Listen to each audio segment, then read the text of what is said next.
Baik, baik. Assalamualaikum warahmatullahi wabarakatuh. Oke, di sini saya akan mempresentasikan ya workshop pelatihan dengan judul melakukan pemeriksaan dan pengujian pesawat angkat dan pesawat angkut dan juga alat bantu angkat dan angkut.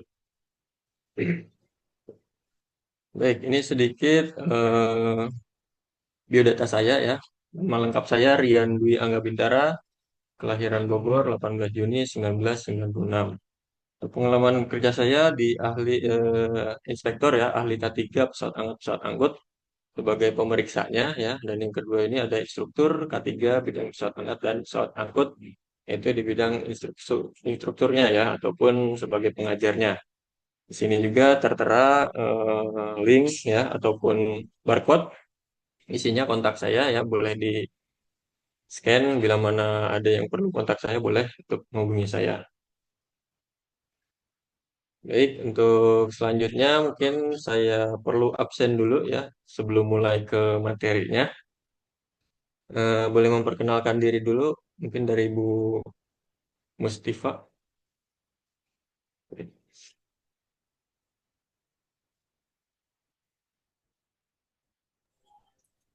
Baik Pak Rian, nama saya Musdifa Agani, saya dari Kediri. Baik, terima kasih Bu ya.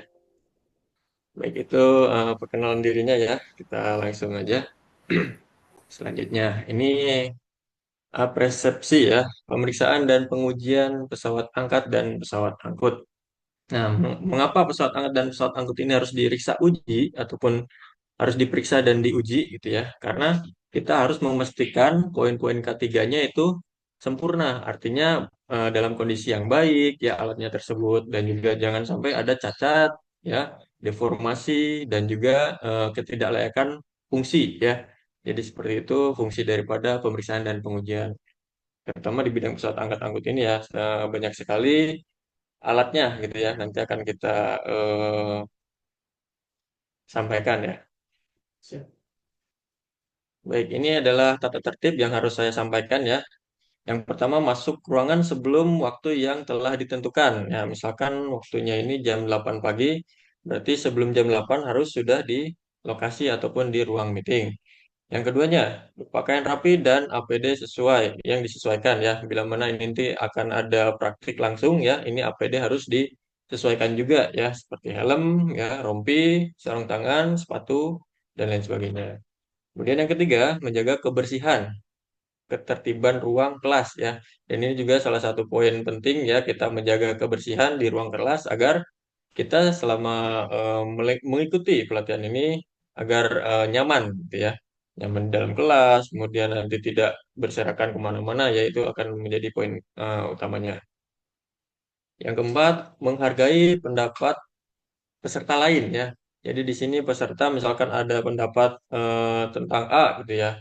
Peserta yang lain harus menghargainya ya. Artinya jangan sampai itu dipotong terlebih dahulu ya baru kita apa namanya? Menyenggah gitu ya, menyanggah. Nah, itu jangan seperti itu. Harus kita selesaikan terlebih dahulu dari peserta satu, lanjut ke peserta berikutnya ya. Itu step by step harus seperti itu. Yang kelima, menyelesaikan setiap tugas yang diberikan. Nah, nanti di sini saya akan apa namanya, menampilkan tugas ya untuk peserta pelatihan ini. Yang keenam, tidak menggunakan perangkat telepon pada saat pelatihan. Nah, di sini dimohon untuk peserta menonaktifkan handphonenya ya, gadgetnya untuk agar fokus ya, agar fokus memperhatikan materi yang akan saya sampaikan. Baik, selanjutnya kita safety briefing dulu ya, atau safety induction. Di sini ya ruangan ini memiliki dua buah pintu keluar yang berada di depan dan juga di belakang kelas. Pintunya tidak terkunci selama jam pelajaran. Jadi kalau misalkan mau izin ke toilet boleh silahkan ke belakang ya. Kemudian yang kedua, saat ini kita tidak dalam simulasi kebakaran ya. Dalam keadaan darurat sirine, tanda darurat akan terdengar. Nanti kalau misalkan ada bahaya ataupun ada indikasi kebakaran ataupun asap berlebih gitu ya, nanti akan ada sirine ya, bunyi sirine. Dan juga yang ketiga ini jangan panik ya, karena petugas kami akan mengarahkan rekan-rekan untuk menuju pintu keluar yang aman ya. Dimulai dari tempat duduk paling belakang ya, jangan sampai saling siapa cepat dia dapat gitu ya. Tapi kita harus tetap sesuai dengan aturan dari bangku belakang sampai ke bangku depan ya yang dekat pintu. Baik, untuk judulnya ya, untuk hal yang akan saya bahas pada hari ini yaitu melakukan pemeriksaan dan pengujian pesawat angkat dan pesawat angkut, dan juga alat bantu angkat dan alat bantu angkut. Ini menurut SKKNI nomor 319 tahun 2024 dengan kode unitnya M.71 KKK 04.005.1 ya. Ini elemen satu. Baik, selanjutnya di sini ada tujuan pelatihan ya.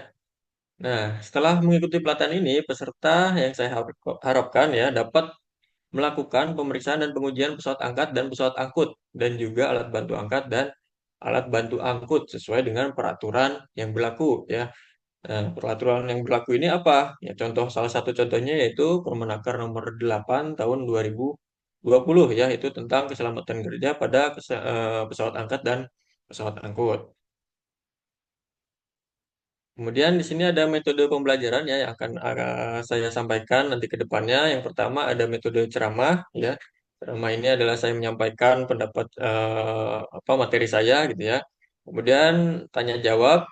Nah, tanya jawab ini boleh dari peserta mau bertanya tinggal acungkan tangan ya. Kemudian selanjutnya diskusi ya. Di sini diskusi ini ada dua arah ya. Metode dua arah artinya saya menyampaikan ada tanggapan dari peserta boleh silakan ya. Kemudian nanti ada sesi praktek juga di lapangan ya, seperti apa cara pemeriksaannya, pengujian seperti apa, dan yang terakhir adalah observasi ya ke lapangan secara langsung.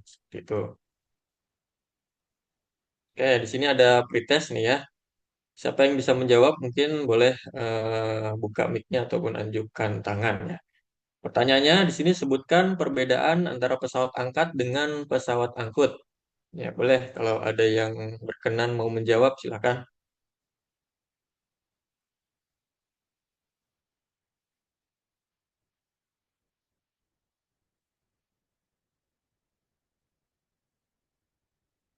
Oke, baik ya, kita jawab di sesi selanjutnya. Kita lanjut ke konteks variabel. Sini untuk konteks variabelnya yaitu unit ini berlaku untuk melakukan persiapan dan melakukan pemeriksaan pesawat angkat dan pesawat angkut, dan juga alat bantu angkat dan alat bantu angkut. Ya, seperti itu. Lanjut ke peralatan dan perlengkapannya ya, ini cukup banyak untuk pemeriksaan dan pengujian, antara lain dari peralatannya sendiri yaitu alat tulis kantor ya ataupun ATK yang kita butuhkan itu untuk memeriksa, sambil memeriksa kita sambil menceklis nih apa saja yang kita periksa ini masih kondisinya baik atau tidak seperti itu ya. Yang kedua, jangka sorong atau kaliper. Nah, ini jangka sorong ini berfungsi untuk mengukur dimensi ya. Kalau misalkan kita memeriksa pesawat angkat ya seperti Wairub itu harus kita cek ya dari segi dimensinya menggunakan jangka sorong ini.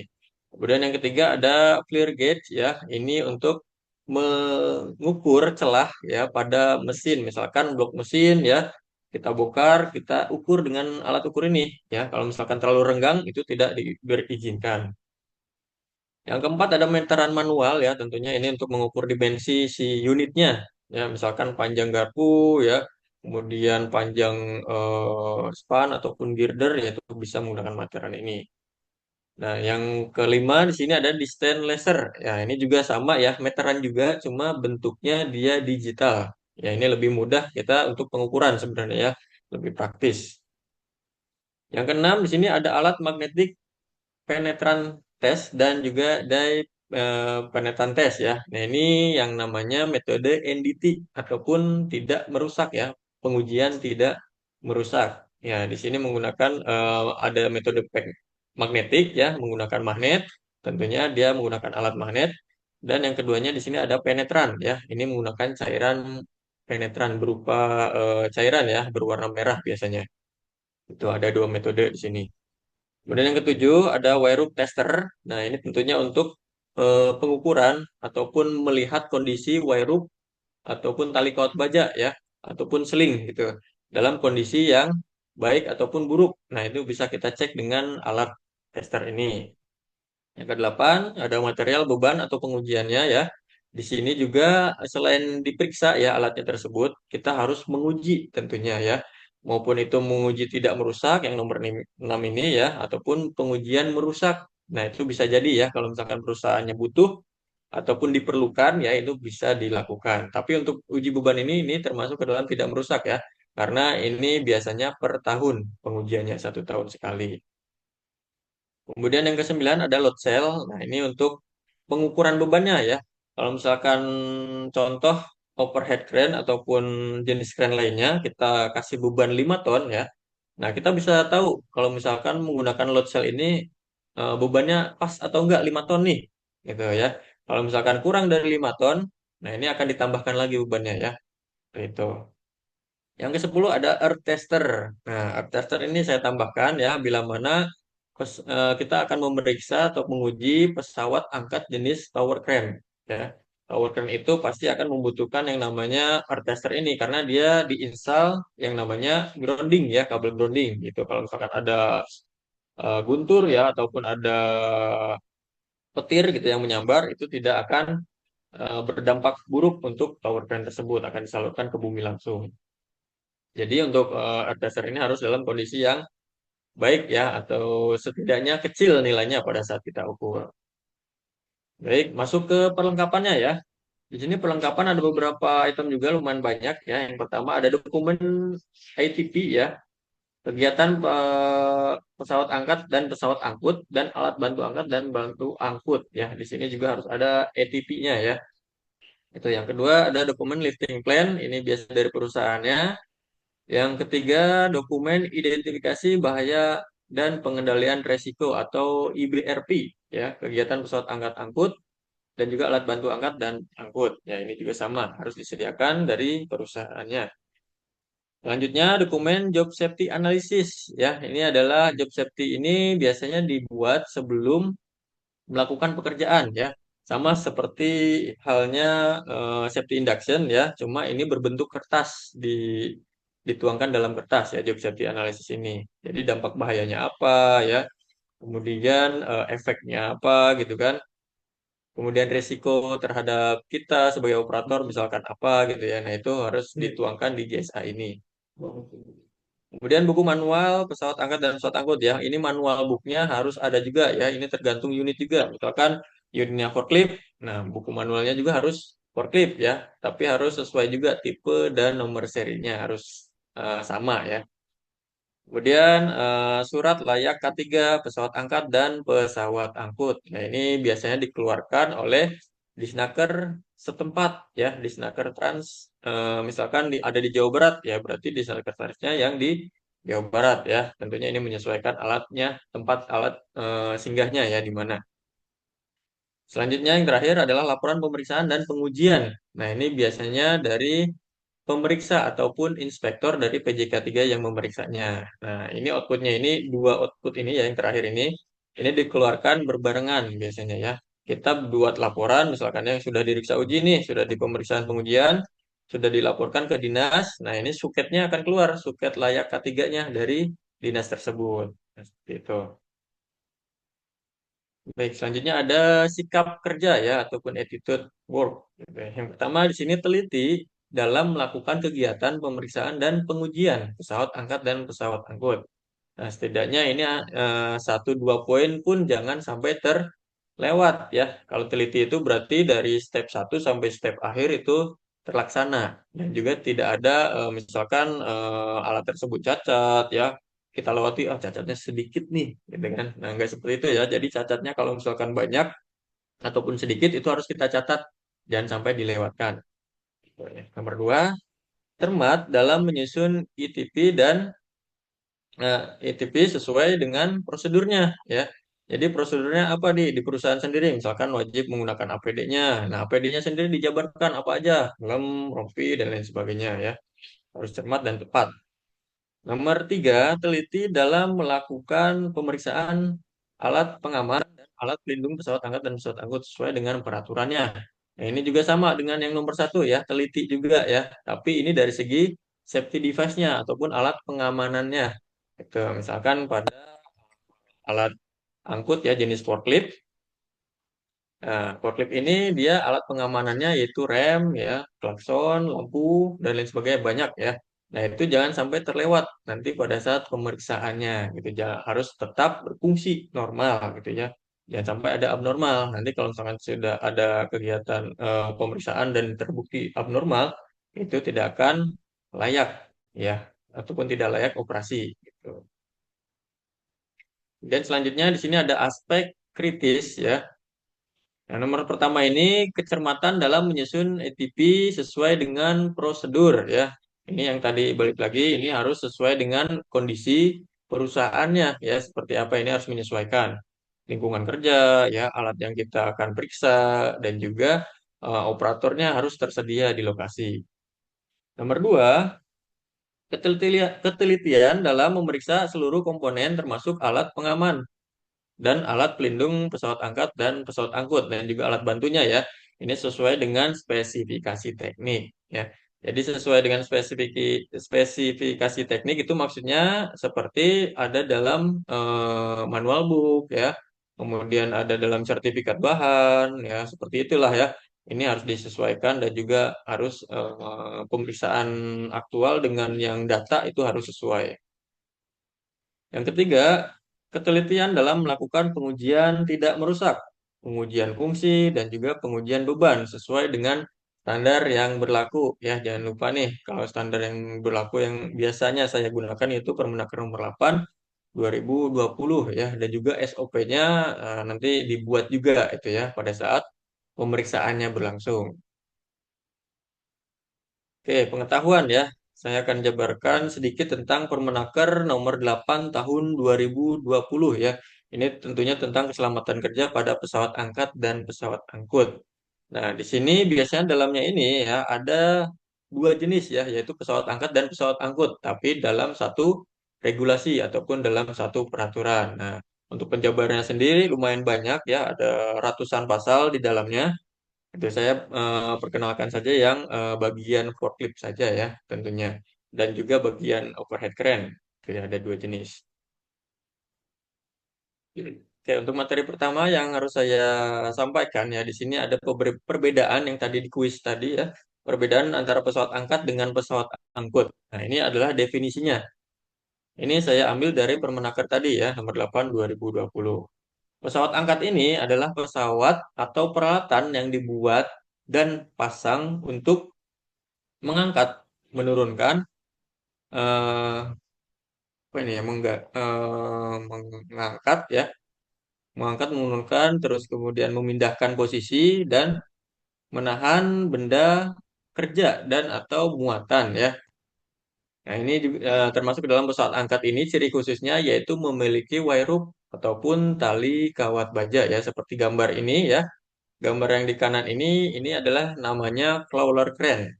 Powertrain ini termasuk ke dalam jenis pesawat angkat. Nah, ini salah satu jenisnya tadi ya. Salah satu ciri khasnya yaitu memiliki wire rope di sini ya, memiliki wire rope dan juga memiliki hook ya ataupun kait. Tuh, sedangkan pesawat angkut adalah pesawat atau peralatan yang dibuat dan dikonstruksikan untuk memindahkan benda atau muatan atau orang secara horizontal maupun vertikal, bahkan diagonal ya dengan menggunakan kemudi baik di dalam atau di luar pesawatnya ya dan bergerak di atas landasan permukaan ataupun rel atau dengan bantuan ban, rantai dan roll. Ya, nah ini termasuk ke dalam jenisnya ini forklift ya, yang atas ini ya, ini menggunakan lintasannya tadi ya di landasan ataupun dikuatkan dengan ban tadi ya. Ini salah satunya adalah forklift dan ciri khususnya tidak memiliki wire rope. Nah, gitu ya, tidak memiliki wire rope.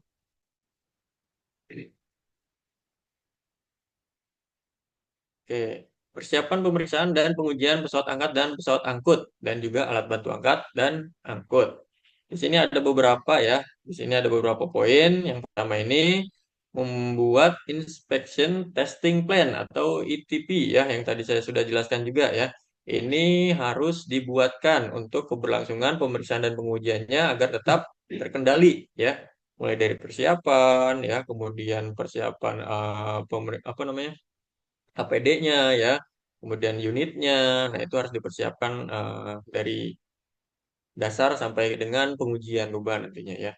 Kemudian yang keduanya mempersiapkan peralatan dan bahannya ya. Ini seperti tadi yang nanti akan dituangkan di ETP tadi ya, seperti APD-nya, alatnya, kemudian bahan-bahannya apa saja, surat-suratnya ya. Surat-suratnya ini seperti laporan tahun lalu ya, kemudian suket dari apa namanya dari Disnaker setempat ya, kemudian manual book, sertifikat bahan boleh disiapkan. Yang ketiga, safety induction atau briefing sebelum bekerja. Nah, ini juga perlu dilakukan ya.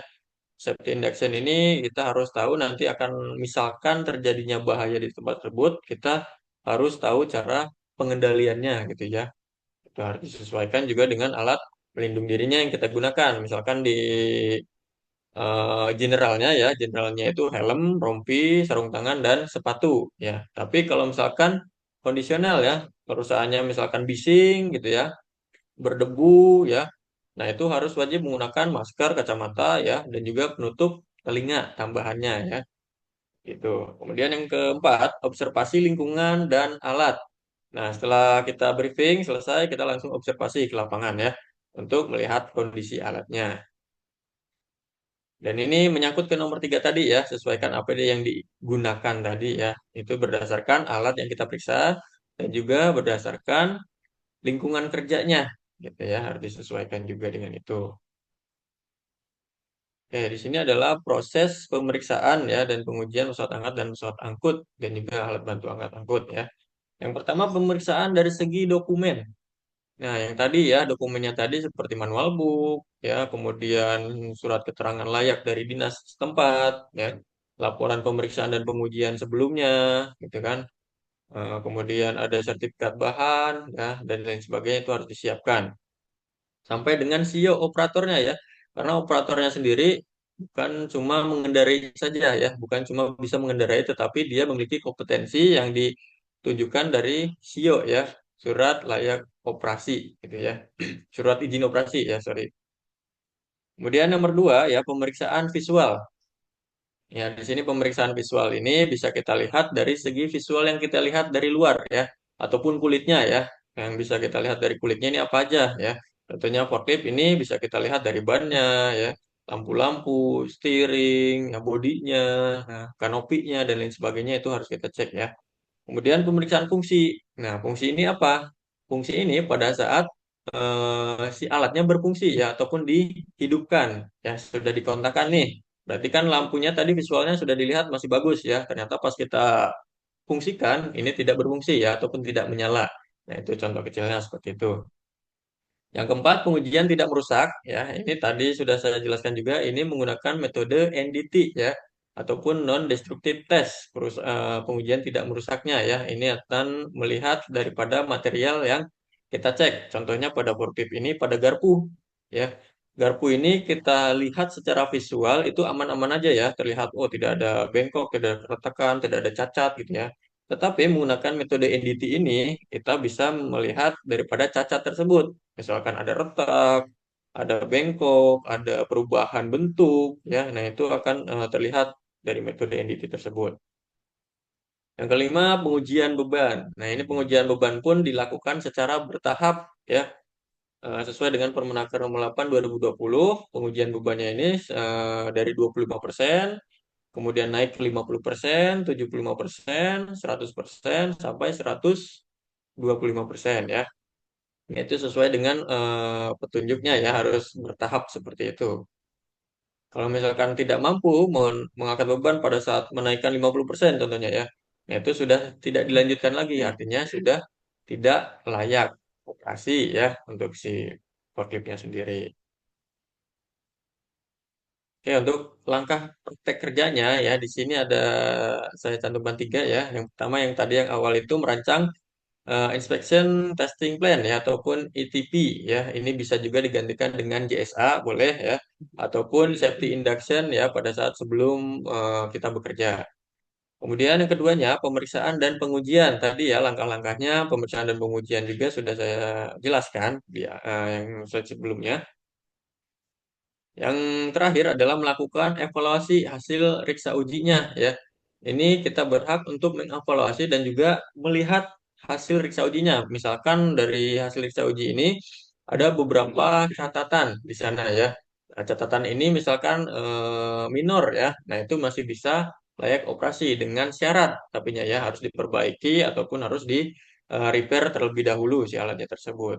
Yang major misalkan yang kerusakannya berat ataupun tidak bisa diperbaiki dengan cepat, nah itu boleh kita ajukan untuk tidak layak pakai ya. Itu ya untuk hasil evaluasinya ada dua, ada yang layak pakai dan juga tidak layak pakai ya, seperti itu. Oke, sampai sini ada yang mau ditanyakan terlebih dahulu terkait materi yang saya sampaikan? Boleh, silakan untuk tanya jawab. Sepertinya tidak perlu, sudah jelas sekali. Oke, siap. Baik ya. Kalau sudah jelas, saya izin lanjutkan ke materi selanjutnya. Oke, untuk evaluasi ya, di sini ada evaluasi ya untuk bareng-bareng gitu ya. Yang pertama, jelaskan cara melakukan pemeriksaan pesawat angkat dan pesawat angkut ya. Tuh, kemudian yang keduanya, praktekkan melakukan pengujian pesawat angkat dan pesawat angkut dan juga alat bantu angkat dan angkut ya. Nah, ini bisa dilihat dari materi sebelumnya ya. Dan ini untuk prakteknya bisa kita lakukan di lain waktu, gitu ya. Oke, kesimpulannya ya. Yang pertama, melakukan pemeriksaan dan pengujian pesawat angkat dan pesawat angkut dan alat bantu angkat dan angkut ini harus dengan standar dan regulasi yang sesuai di bidangnya ya. Yang saya tadi sebutkan ya, yang salah satu standar ataupun regulasinya yaitu di Permenaker 8 tahun 2020 ya, itu tentang eh, keselamatan kerja pada pesawat angkat dan pesawat angkut. Kemudian yang kedua ini hasil pemeriksaan dan pengujian dievaluasi bersama untuk memastikan alat pesawat angkut tersebut layak untuk digunakan. Nah, yang tadi ya, yang hasil kerja tadi, yang terakhirnya itu evaluasinya. Nah, ini harus kita evaluasi memang ya, dan ini harus kita sampaikan ke Disnaker setempat ya, ataupun pengawasan di tempat tersebut, tuh, agar bisa mengeluarkan yang namanya hasilnya nih, ini layak pakai atau tidak layak pakai, gitu ya, gitu. Oke, ini ada tugas tambahan ya buat teman-teman di rumah. Boleh masing-masing membuat yang namanya Inspection Testing Plan ya ataupun ITP. Ini tergantung dari perusahaan masing-masing ya. Seperti apa? Boleh, silahkan. Oke, sampai di sini saja mungkin yang bisa saya sampaikan ya. Kurang lebihnya mohon maaf. Saya tutup. Wassalamualaikum warahmatullahi wabarakatuh.